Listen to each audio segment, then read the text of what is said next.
Good morning childrens. मैं Sushil Kumar Chauhan. I am fine, guys will be fine too. प्यारे बच्चों, आज हम कक्षा 12 की भौतिकी पढ़ाएंगे, जिसमें आपका प्रकाशिक यूनिट का जो है पहला अध्याय है प्रकाश का परावर्तन। इसको अंग्रेजी में कहते हैं reflection of light. Reflection of light. तो आइए जानते हैं, लाइट शब्द आ गया तो लाइट क्या है उसके बारे में जानते हैं। लाइट जो है हिंदी में क्या बोलते हैं? प्रकाश। प्रकाश क्या है? प्रकाश जो है एक प्रकार की ऊर्जा है। प्रकाश क्या है? प्रकाश एक प्रकार की ऊर्जा है जो हमारी आंखों पर दृष्टि संवेदना उत्पन्न करती है। तो क्या हम आंखों से केवल देख लेते हैं? देखिए, यहाँ पर जो है आंख हमारी वहां पर अंधी हो जाती है जहां पर प्रकाश नहीं मिलता है। तो हम उसी वस्तु को देख सकते हैं जहां से या तो प्रकाश आ रही है या प्रकाश वो स्वयं उत्पन्न कर रही है। उस वस्तु को हम क्या कर सकते हैं? देख सकते हैं। कहानी का मतलब यह हुआ कि जो है हम जो है आंख के रहते हुए भी अंधे हैं बगैर प्रकाश के। तो जो है किसी वस्तु को देखने के लिए प्रकाश अति आवश्यक है। तो क्या बताया गया? प्रकाश एक प्रकार की ऊर्जा है जो हमारी आंखों पर दृष्टि संवेदना उत्पन्न करती है, जिस कारण हमें वस्तुएं दिखाई देती हैं। वस्तुएं हमें केवल तभी दिखाई देती हैं जब वे स्वयं प्रकाश उत्सर्जित करती हैं अथवा उनके तल पर आपतित प्रकाश परावर्तित होकर हमारी आंखों तक पहुंचता है। इतना बात समझ आ गया आप लोगों को? तो प्रकाश क्या है बता दिया। प्रकाश एक प्रकार की ऊर्जा है जो हमारी आंखों पर दृश्य संवेदना उत्पन्न करती है। तो प्रकाश की गणना सर्वप्रथम, प्रकाश की जो वेग की गणना जो है सर्वप्रथम किसने किया था? रोमन ने किए थे। किसने किया था? रोमन नामक वैज्ञानिक ने किया था। प्रकाश का वेग जो है निर्वात में कितना होता है इसको जान लीजिए। प्रकाश का वेग जो निर्वात में होता है 3 × 10⁸ मीटर प्रति सेकंड। बच्चों ये भी जान लीजिए, क्या जो है प्रकाश का वेग हर माध्यम में समान होता है? हर माध्यम में समान नहीं होता है। क्यों नहीं होता है? क्योंकि हर पदार्थों का जो है हर पदार्थ जो है उसका क्या होता है? अपवर्तनांक भिन्न भिन्न होता है। तो जो है सभी माध्यमों का क्या होता है? अपवर्तनांक भिन्न भिन्न होने के नाते जो है प्रकाश का वेग जो है भिन्न भिन्न होता है। जैसे हमने बताया कि जो है निर्वात में प्रकाश की चाल 3 × 10⁸ मीटर प्रति सेकंड होती है। ये तो हुई निर्वात की बात। ये किसमें होता है? निर्वात में। अब आगे जानिए, जल में कितना होता है? जल में होता है आपका 2.25 × 10⁸ मीटर प्रति सेकंड। कांच में कितना होता है इसको जान लीजिए। कांच में प्रकाश का वेग होता है 2 × 10⁸ मीटर प्रति सेकंड। तो बताया गया कि जो प्रकाश का वेग भिन्न भिन्न माध्यमों में भिन्न भिन्न होता है। क्यों होता है? क्योंकि जो है भिन्न भिन्न माध्यमों का अपवर्तनांक भिन्न भिन्न होता है। जिस माध्यम का अपवर्तनांक सबसे अधिक होगा उसमें प्रकाश का वेग कम होगा, और जिन माध्यमों का जो अपवर्तनांक कम होगा और उसमें प्रकाश का वेग अधिक होगा। आइए जानते हैं प्रकाश जो है सूर्य से पृथ्वी तक आने में कितना समय लेता है? तो जो है प्रकाश को सूर्य से पृथ्वी तक आने में औसतन 8 मिनट 16.6 सेकंड 8 मिनट 16.6 सेकंड का समय लगता है।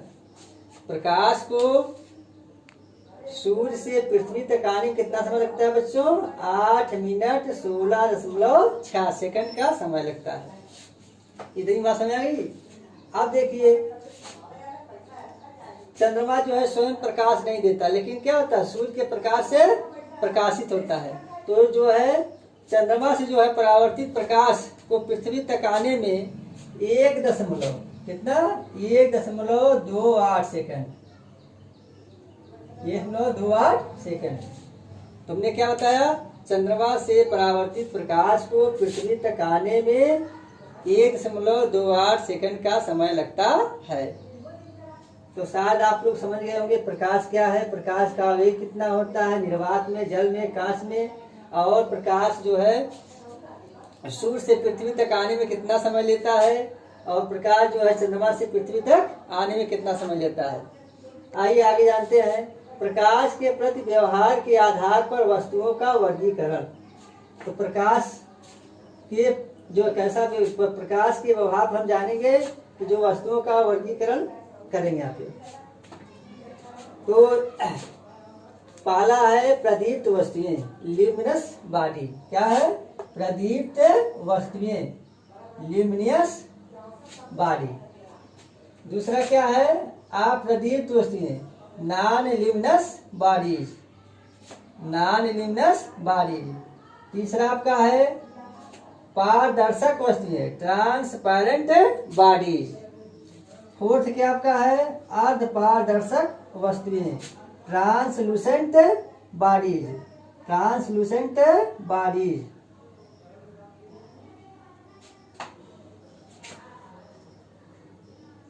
इसको क्या बोलते हैं, बॉडीज।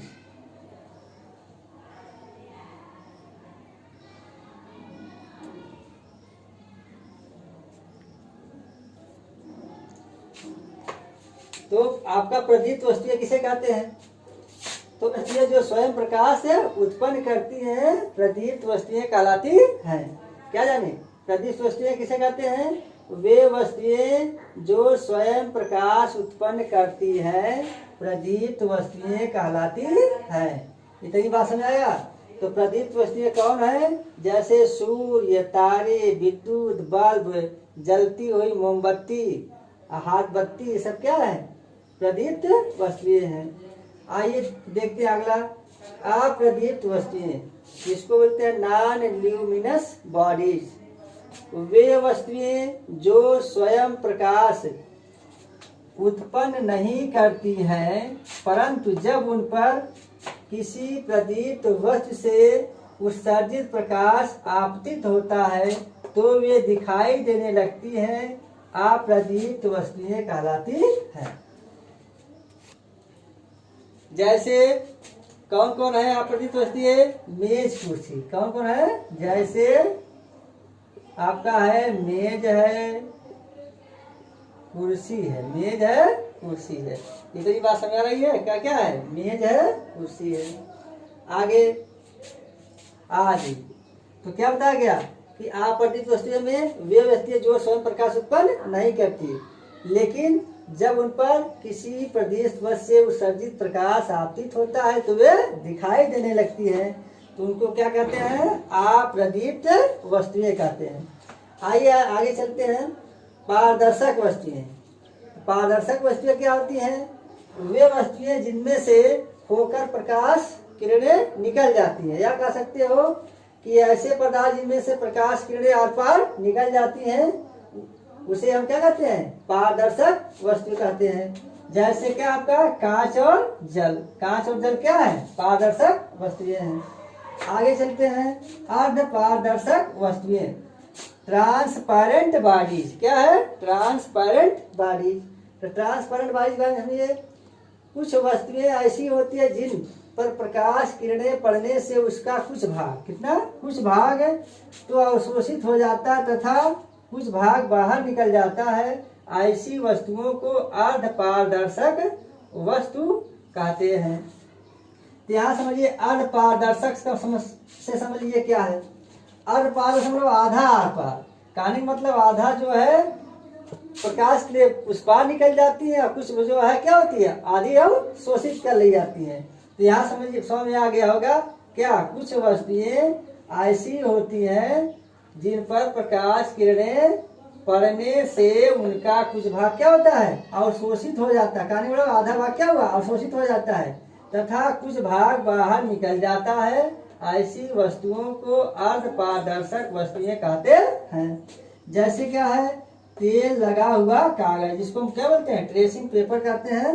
ट्रेसिंग पेपर भी आपका क्या हो जाएगा, अर्ध पारदर्शक वस्तुएं। आगे जानेंगे अपारदर्शक वस्तुएं, ओपैक बॉडीज। क्या यह है, ओपैक बॉडीज।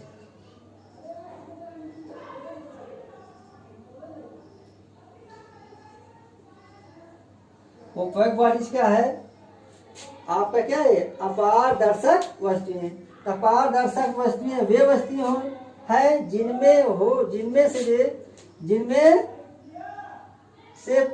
जिनमें से होकर प्रकाश किरणें बाहर नहीं निकल पाती। जैसे क्या है, धातु। तो क्या बता गया कि ऐसी वस्तुएं जिनमें से प्रकाश बिल्कुल ही नहीं निकल पाता है, उसको क्या बोलते हैं, अपारदर्शक वस्तुएं कहते हैं। तो अपारदर्शक वस्तुएं समझ में आया आप लोगों को। तो एक बार पुनः सुनिए, क्या है अपारदर्शक वस्तुएं। तो बताया गया कि ऐसी वस्तुएं जिनसे प्रकाश बिल्कुल ही नहीं निकल पाता, या कह सकते हैं कि अपारदर्शक वे वस्तुएं हैं जिनमें से होकर प्रकाश की किरणें बाहर नहीं निकल पाती। हमने बता दिया, जैसे धातु, सोना, चांदी, लोहा, ये सब क्या है, अपारदर्शक वस्तुएं हैं।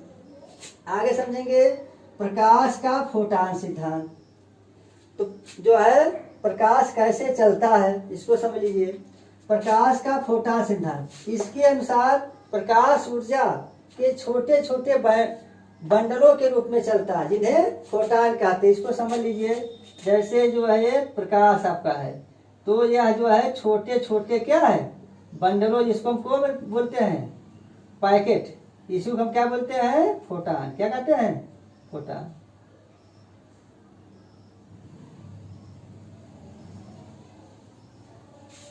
तो फोटान का सिद्धांत के अनुसार क्या होगा, प्रकाश ऊर्जा के जो बंडल हैं, पैकेट हैं, इन्हें क्या बोलते हैं, फोटान कहते हैं।